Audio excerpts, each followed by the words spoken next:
This is This Week in Raid.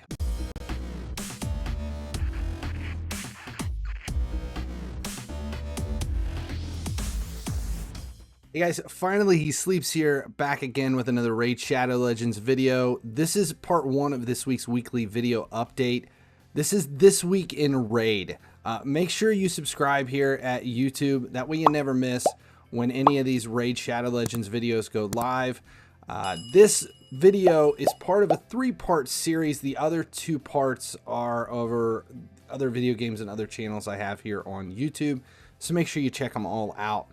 First things first, the video from Plarium was released this week, which sneaks the new Siege mode that is coming July 10th to Raid Shadow Legends. The video is fantastic. If you haven't watched it, check it out. It is not a complete guide. This is a massive new mode to the game. This is just kind of a sneak peek and the overview of what we can look at for Siege.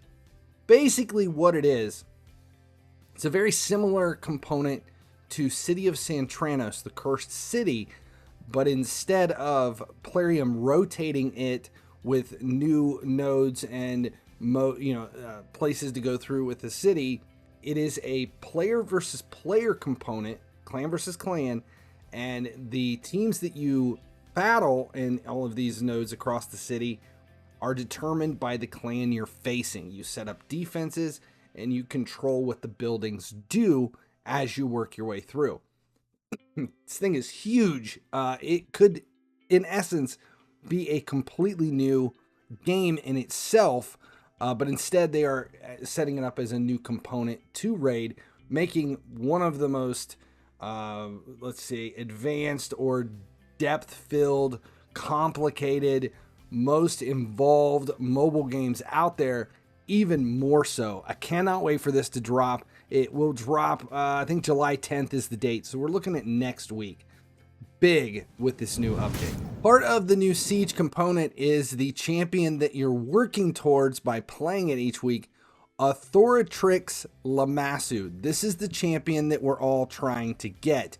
She is a Void legendary support champion who brings a decent amount of skills to here. People are pretty excited about this and pumped. Her A1 is an AoE with a 50% chance of placing a decrease attack debuff for 2 turns. Her A2 is also an AoE, but it's not necessarily an attack. It is a block buffs and true fear for all enemies for 2 turns. But if it's a boss, instead of true fear, you're getting decreased speed. Her A3 removes all debuffs from a single ally except this champion and places 2 intercept stacks on them. Intercept is the buff that we were introduced to with Wixwell that allows you to control crowd control buffs coming in. We used it with the Wixwell clan boss build so that the intercept can be placed on the champion that is the stun target. So there's a weird utility there that could be very exciting to get another champion with it. Now her A3 also fills the target ally's turn meter by 50% and resets the cooldown of all their skills. So it's also a skill cooldown and an intercept, but only 1 target. And that is a 6 turn, fully booked down to 4 turn. Authority Manifest is her passive. Now this champion is immune to sheep debuffs. So if you're using her for player versus player in the arena, that could be useful. Each debuff placed by this champion decreases a target's turn meter by 5% and decreases their resistance and accuracy by 10, which can stack up to 100. Now that is big. That goes right along with her A1 and A2, where decreased attack, block buffs, and true fear can be pumped out, especially her decreased attack on A1. And if that is stacking decreased accuracy and decreased resistance, that could well come into play for a lot of player versus player attacks and battles from live arena, classic arena, and tag team. Overall, a very, very cool champion that's going to be free as part of the Siege mode update. Now, there's no clue on how long it's going to take to be able to claim her. We'll have to just wait until next week to see. Now, with the new update, we're also getting a rebalance on a couple of champions. Greathoof Loriaka was a fusion champ that's pretty much a vault queen. She's been sitting there for quite a while. Skinwalker, she's basically the Lord of Milk. With the rebalance of Great Hoof Loriaka, Plarium's main goal was to shift her focus on providing more utility aid for the team in PvE battles with the help of new buffs and debuffs in her skill set, as well as getting even more turn meter boosts. Her A1, A2, A3 are all changing. We'll take a look at them. Her A1 will, with the update, these are with the updates, attack one enemy 2 times. Each hit has a 40% chance of stealing one random buff.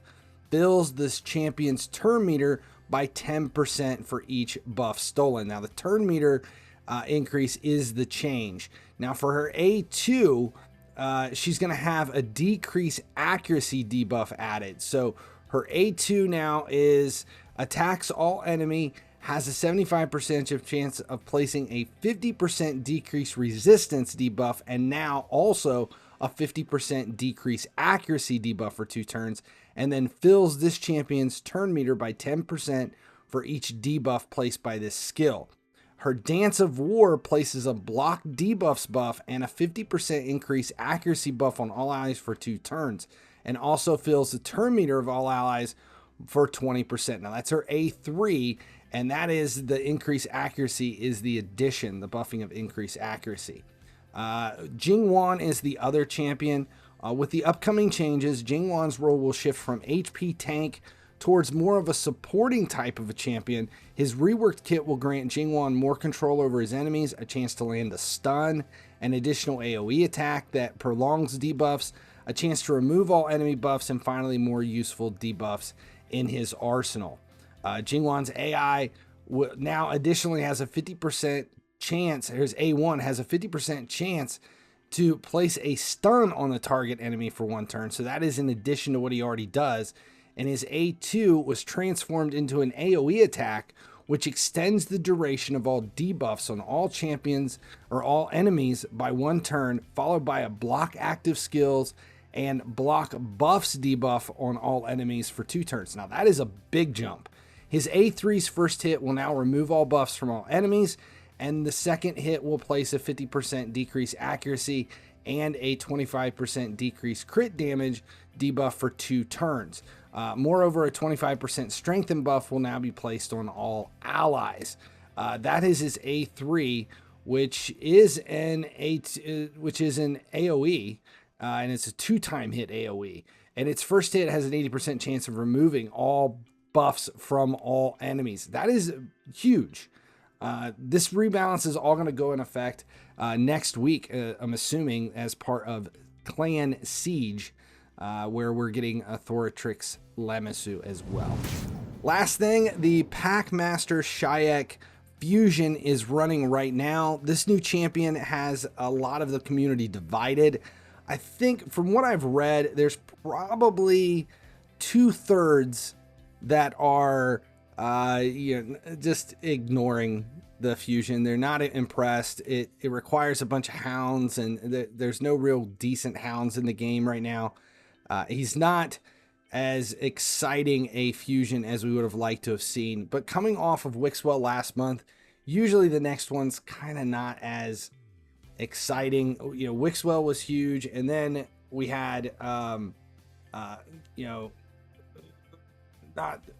a very exciting champion with see, this is how bad it is. I cannot even remember her name. It was the pair that went with Arbiter, and the fact that I have completely forgotten who it was tells you everything you need to know about the June fusion.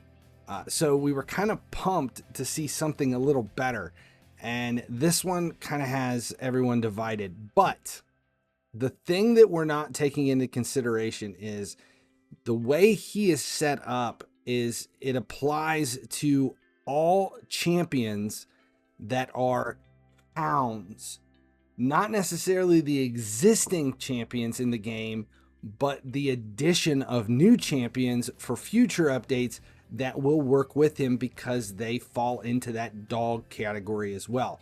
So this one could be a massive champion as a sleeper down the road. So if you're not too excited about using him right now, I still think it is a fusion worth claiming because his utility could change, not because of a buff on him, but by the addition of additional champions. And they did kind of tease the fact that there are more dogs coming. So, telling you, it's a fusion that I think if you don't go after, and it's an easy fusion if you pay attention, I think you're going to regret it. That's it for this week. This week in Raid. Appreciate you guys hanging out. Make sure you subscribe here on the channel. It does make a big difference. And that way you never miss when any Raid Shadow Legends videos go live, or I go live on Twitch a few nights a week to play the game as well. As long as you guys keep showing up, I'll keep making videos.